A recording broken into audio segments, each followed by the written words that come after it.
Hello students, let us start lesson number 32, Helen Keller. तर Helen Keller हे तुम्ही नाव नक्कीच ऐकलेलं असेल, तर आपण त्यांच्याविषयी या लेसनमध्ये माहिती बघणार आहोत. This is the story of a child who became completely deaf and blind before she had learned to talk. Because of her own courage and also that of her wonderful teacher, she learned to talk and write. She was able to go to school and to college and to live a full and happy life. तर आपण आता ही जी Helen Keller यांची story बघणार आहे, तर त्या कशा होत्या? कम्प्लिटली डेफ, म्हणजे त्यांना अजिबातच ऐकायला येत नव्हतं. डेफ म्हणजे काय, आपण त्याला बहिरं असं म्हणतो. आणि ब्लाइंड म्हणजे काय, आंधळ्या, की त्या बघू शकत नव्हत्या. म्हणजे जेव्हा लहान मुलं ऐकायला शिकतात, तर बोलायला शिकतात, त्यांना काय वस्तू दिसतात, मग त्या वस्तूंवरून ते ओळखतात, त्याच्यातून फरक कळतो त्यांना. तर हे सगळं त्यांना त्या वयात कळायच्या अगोदरच त्या डेफ पण झाल्या आणि ब्लाइंड पण झाल्या. तरीसुद्धा त्या लिहायला आणि वाचायला शिकलेल्या आहेत. आणि इतकंच नव्हे तर त्या कुठं गेलेल्या आहेत, कॉलेजला पण गेलेल्या आहेत आणि छान आनंदी आयुष्य जगलेल्या आहेत. Helen was born in 1880 in a small town in the southern USA. At 18 months, when she was beginning to talk, she suddenly became terribly ill and very nearly died. When she recovered, she was completely deaf and blind.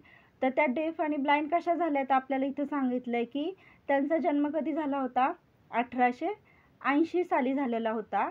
USA मध्ये, म्हणजे अमेरिकेमध्ये एक छोटं गाव होतं. Southern म्हणजे अमेरिकेतल्या दक्षिण बाजूला एक छोटंसं गाव होतं. तर तिथं त्यांचा जन्म झाला होता. आणि त्या जेव्हा 18 मंथ्सच्या होत्या, म्हणजे साधारण 1.5 वर्षाच्या होत्या, तेव्हा काय झालं की 1.5 वर्षाची जी मुलं बाळं असतात, तर ती बोलायला शिकतात. तर त्या पण शिकत होत्या, पण अचानक काय झालेलं आहे, टेरिबली इल, म्हणजे खूप भयंकर म्हणजे खूप मोठ्या म्हणजे त्यांचा जो आजार होता तो खूप वाढलेला होता. आणि त्याच्यामुळे काय झालेले आहेत की जवळजवळ त्या मरणारच होत्या, म्हणजे इतक्या त्या आजारी पडणार होत्या. पण त्याच्यातून वाचलेल्या आहेत. पण त्याचा परिणाम काय झालेला आहे त्यांच्या आजाराचा, की त्या कम्प्लिटली डेफ अँड ब्लाइंड, म्हणजे त्या पूर्ण बहिऱ्या आणि आंधळ्या पण झाल्या. It is very difficult for a deaf child to learn to talk. Most babies learn by hearing other people talking, but the deaf child cannot hear anyone, so how can she know what talking sounds like? Many deaf people learn to lip read and they become very clever at understanding what other people are saying by watching them. But Helen could not see what other people were doing. She remembered a few words she had known before she was ill. For instance, she went on calling water wah wah, but she had to make signs for most things. She would shake her head for no and nod for yes. A pull meant come and a push go. But of course, she could say very little like this, and she depended entirely on other people. Yet, Helen had an active mind and a clever brain, and wanted to do and say everything any other child would. She used to get into terrible tempers when she could not explain what she meant or understand what others wanted. आता मी मगाशी सांगितलं तसं की लहान मुलं मोठ्यांचं ऐकून बघून शिकतात. तर या हेलन तर ब्लाइंड होत्या, त्याच्यामुळे त्यांना तसंही शिकता येणार नव्हतं. आणि जर काही लोक जर डेफ असतील, बहिरी असतील, पण त्यांना दिसतंय, तर त्यांना लिप मुवमेंट्स, दुसरं कसे बोलतायत, तर त्यांच्या ओठांच्या हालचालींवरून त्यांना कळू शकतं, ते समजू शकतात. पण या हेलनला दिसतही नव्हतं आणि ऐकायला येत नव्हतं. त्याच्यामुळे त्यांना नवीन वर्ड्स, म्हणजे ते आजारी पडायच्या अगोदरचे जेवढे वर्ड्स होते थोडेसे, तेच त्यांना माहिती होते. नंतरचे ते त्या शिकू शकत नव्हत्या त्याच्यामुळे. आणि त्यांना आजारी पडायच्या अगोदर कोणते वर्ड्स, थोडेच वर्ड्स त्या म्हणू शकत होत्या, की पाण्याला जसं ते म्हणत होत्या वा वा, किंवा जर त्यांना एखादी गोष्ट नको आहे तर त्या मान हलवत होत्या, पाहिजे असेल तर हो म्हणत होत्या मानेनं. आणि जर आपल्याला लहान बाळं पण बघा, त्यांना बोलायला येत नसेल तर ते जर कुठे जायचं असेल तर आपल्या ओढत नेतात, किंवा नको असेल तर ढकलून देतात. तसंच त्या हेलन पण करत होत्या. पण ह्या खूप थोड्या गोष्टी होत्या की त्या त्यांना माहिती होत्या, कारण की त्या आजारी पडायच्या अगोदर चांगल्या होत्या. पण आजारी पडल्यानंतर त्यांच्यासाठी खूपच ते डिफिकल्ट होतं. आणि त्यांची त्याच्यामुळे काय व्हायची, चिडचिड व्हायची, टेरिबल टेम्पर्स, की त्यांना सांगायचं असायचं पण ते त्यांना सांगता येत नसायचं आणि त्याच्यामुळे ते दुसऱ्यांना कळायचं नाही. त्याच्यामुळे त्या दुसऱ्यांवरती डिपेंडंट होत्या, म्हणजे काय, अवलंबून होत्या. पण तरीसुद्धा त्यांचं जे माइंड होतं ते कसं होतं, ॲक्टिव्ह होतं आणि ब्रेन क्लेवर होत्या, म्हणजे त्यांच्या शिकण्याची खूप इच्छा होती. आता पुढे त्यांनी त्या इच्छेवर काय केलं आपण बघूयात. Then when Helen was nearly 7, Annie Sullivan came to teach her and look after her. This clever and devoted teacher changed Helen's life. आणि आता असं असताना सुद्धा हेलनच्या आयुष्यामध्ये एक व्यक्ती आलेली आहे आणि त्या कोण आहेत, त्यांच्या टीचर आहे. त्या टीचरचं नाव आहे ॲनी सलिव्हन.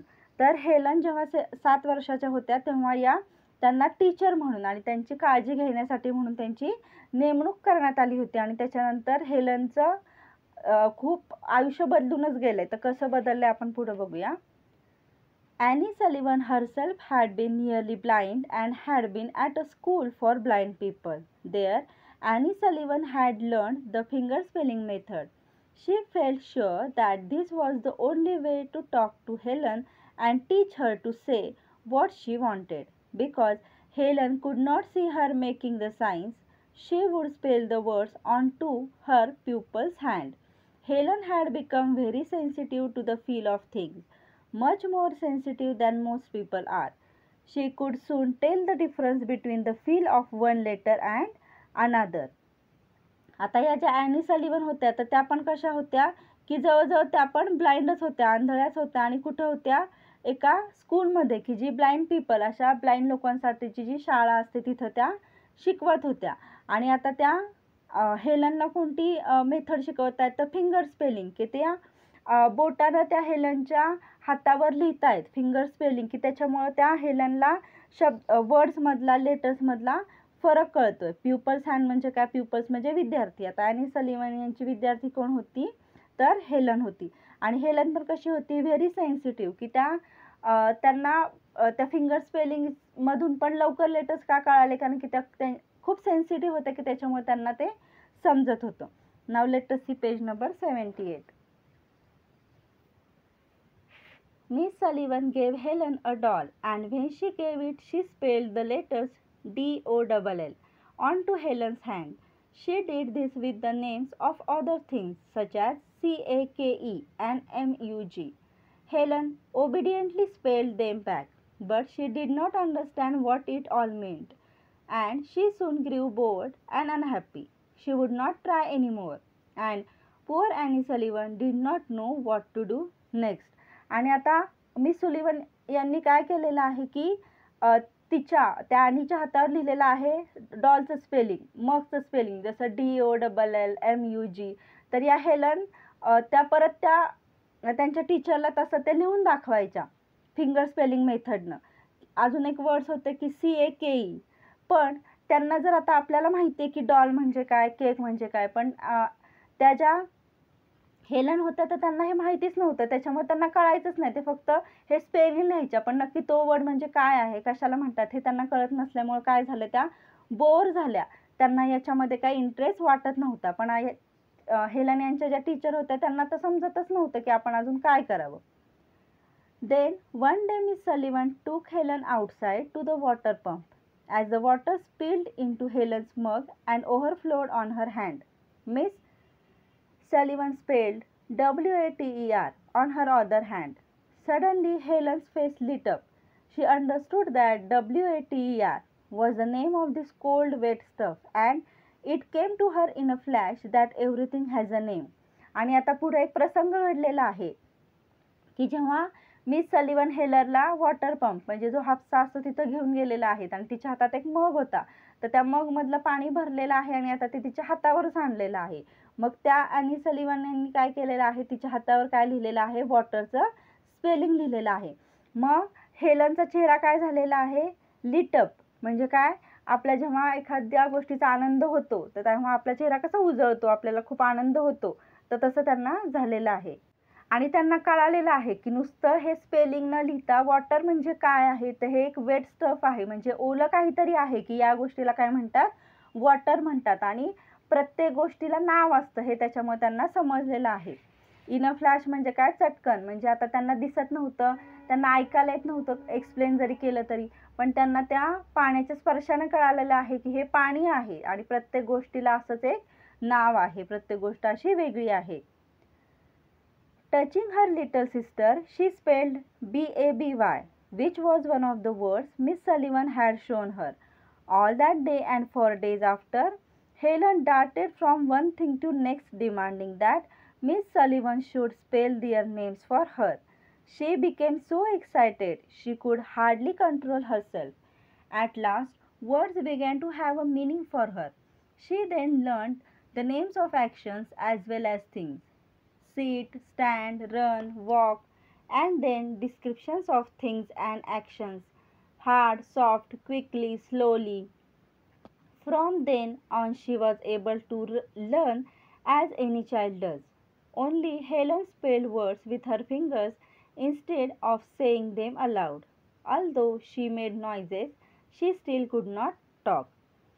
आणि आता हेलनला अशा प्रकारे उत्साह यायला लागलाय की तिला ती भाषा समजायला लागलेली आहे कसं करायचं. त्याच्यामुळं ती खूप असं एक्सायटेड झाली आणि मग ती जेव्हा तिच्या लहान बहिणीला स्पर्श करते, हात लावते, मग तिला कळतंय हां ही म्हणजे कोण आहे, BY बेबी. तर अशा प्रकारे ती खूप एक्साइट होऊन त्या टीचरला डाट करते, म्हणजे काय, हे काय, ते काय, असं करून ती ते स्पेलिंग माहिती करून घेते. नवीन नवीन गोष्टी तिला आता शिकायला आवडतात. मग असंच करून ती ॲक्शन पण शिकलेली आहे. कोणत्या, सिट, स्टँड, रन, वॉक. आणि डिस्क्रिप्शन ऑफ थिंग्स म्हणजे थिंग्स कशा असतात की काही हार्ड असतात, कठीण असतात, काही सॉफ्ट असतात, किंवा तुम्ही क्विकली, स्लोली, हे सुद्धा वर्ड्स ती आता पटकन शिकलेली आहे. पण हे जरी करत असली ती आणि ती जेव्हा खूप हॅप्पी असायची तर तेव्हा खूप ती ओरडायची. पण ती ओरडली तरीसुद्धा तिला म्हणजे त्याच्यातून ती बोलत नव्हती, तर ती फक्त तिचा आनंद व्यक्त करत होती की आता तिला ते समजतंय. Now that she had started to learn, Helen, with her quick brain and good memory, learned very fast indeed. She learned to spell words incredibly fast, and soon she and her beloved teacher could have long conversations wherever they went. Miss Sullivan described things to her and told her what people were saying.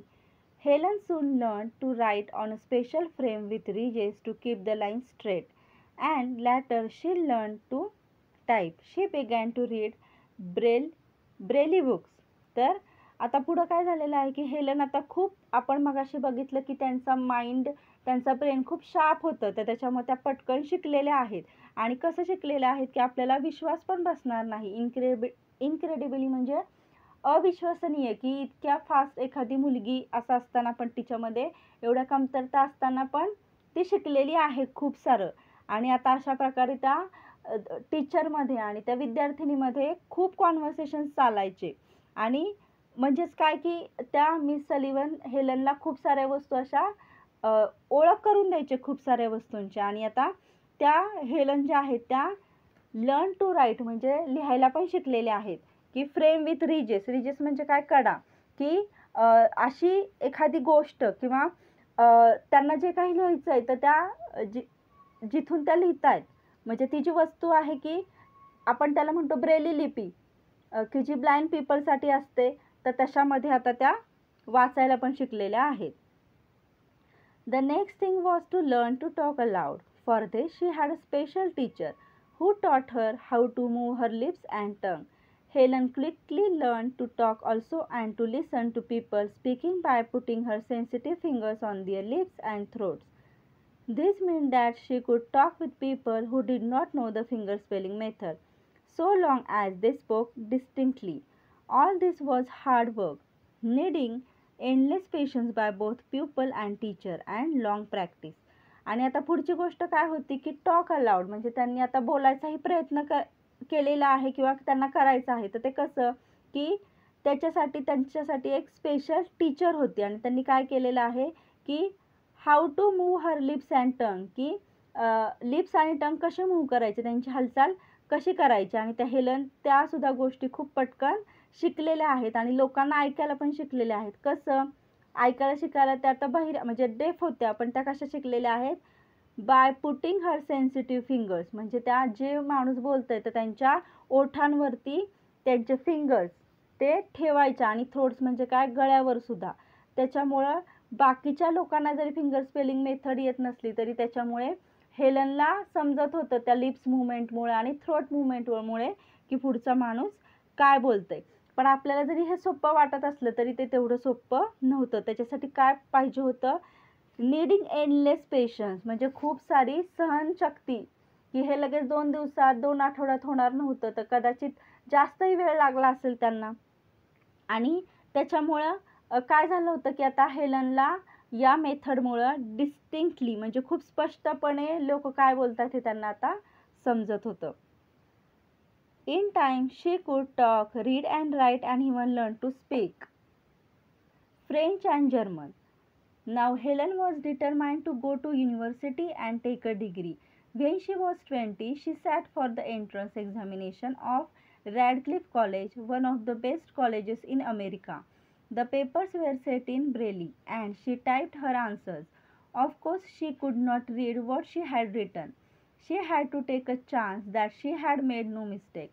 She had no difficulty in passing the examination and entering the Radcliffe. आणि आता पुढे काय झालेलं आहे की आता त्यांना वाचायला येतंय, त्यांना बोलायलाही येतंय आणि त्याच्यामुळे त्या काय शिकलेल्या आहेत, 2 लँग्वेजेस, फ्रेंच आणि जर्मन. आणि आता एवढं झाल्यानंतर त्यांना कुठं जायचं आहे, डिग्री घ्यायला जायचं आहे. आणि त्या जेव्हा शी वॉज 20 म्हणजे त्या जेव्हा 20 वर्षाच्या होत्या तेव्हा त्यांनी एंट्रन्स एक्झाम दिलेली आहे. कोणत्या कॉलेजची, तर रॅडक्लिफ, की जे अमेरिकेतलं सगळ्यात जे चांगले कॉलेजेस असतात त्यातलं एक होतं ते. तर त्या कॉलेजची त्यांनी एंट्रन्स एक्झाम दिलेली आहे.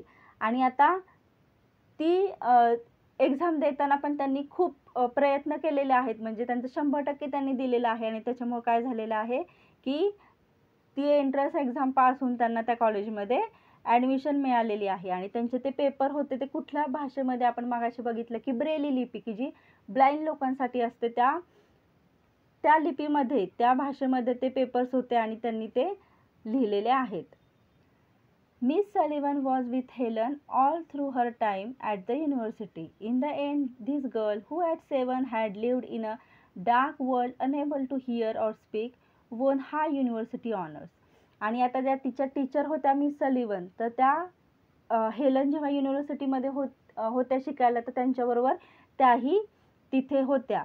आणि आता अशा प्रकारे बघा की त्या एवढ्या मोठ्या कॉलेजमध्ये त्यांना ॲडमिशन मिळालेली आहे. त्या फ्रेंच आणि जर्मन पण भाषा शिकलेल्या आहेत. तर जेव्हा त्या 7 वर्षाच्या होत्या आणि तेव्हा त्यांना काही येत नव्हतं, तर असा कुणाचा विश्वास बसला नसता की ह्या पुढे जाऊन इतक्या शिकणार आहेत आणि काय करणार आहेत. वोन हा युनिव्हर्सिटी ऑनर्स, म्हणजे युनिव्हर्सिटीमधले जे काही मोठे बक्षिसं असतील, त्यांनी काही असं एक्स्ट्रा ऑर्डिनरी जर केलं असेल, त्यांच्यासाठी जर काही असे ऑनर्स असतील, म्हणजे सन्मान असतील, तर ते सुद्धा हेलन यांना मिळालेले आहेत.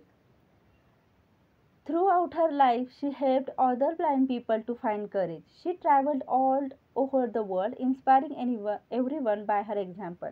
आणि त्या हेलन यांच्या लाईफमध्ये त्यांनी काय केलेलं आहे, दुसरे जे ब्लाइंड पीपल आहेत त्यांच्यासाठी त्यांनी काम केलेलं आहे. त्यांना पण त्यांनी आत्मविश्वास दिलेला आहे की तुम्ही हे करू शकता, मी करू शकते, म्हणजे तर अशा प्रकारे त्यांनी जगभर प्रवास केलेला आहे.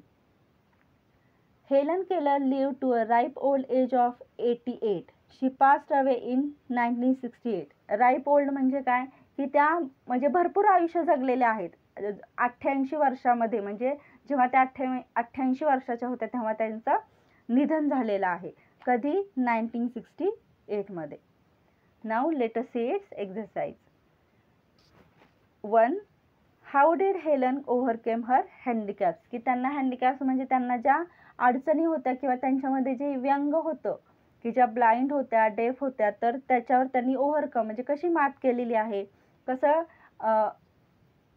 ओव्हरकम म्हणजे काय, कशी मात केलेली आहे त्याच्यावर. Second, what part did Annie Sullivan play in Helen's life? आता ॲनी सलिवन यांनी कुठली भूमिका पार पाडलेली आहे, तर ते लिहायचं इथे. 3. What did Helen Keller help other blind people? How did Helen Keller help other blind people, की बाकीच्या ब्लाइंड पीपलचं मदत कशी केली आहे हेलन यांनी. 4. Helen Keller's life is a story of, तर इथं आपल्या 3 ऑप्शन्स दिलेले आहेत, तर त्यातलं करेक्ट आन्सर आहे b, courage, patience and struggle. In this way, here are the answers, and we have finished our lesson. Thank you.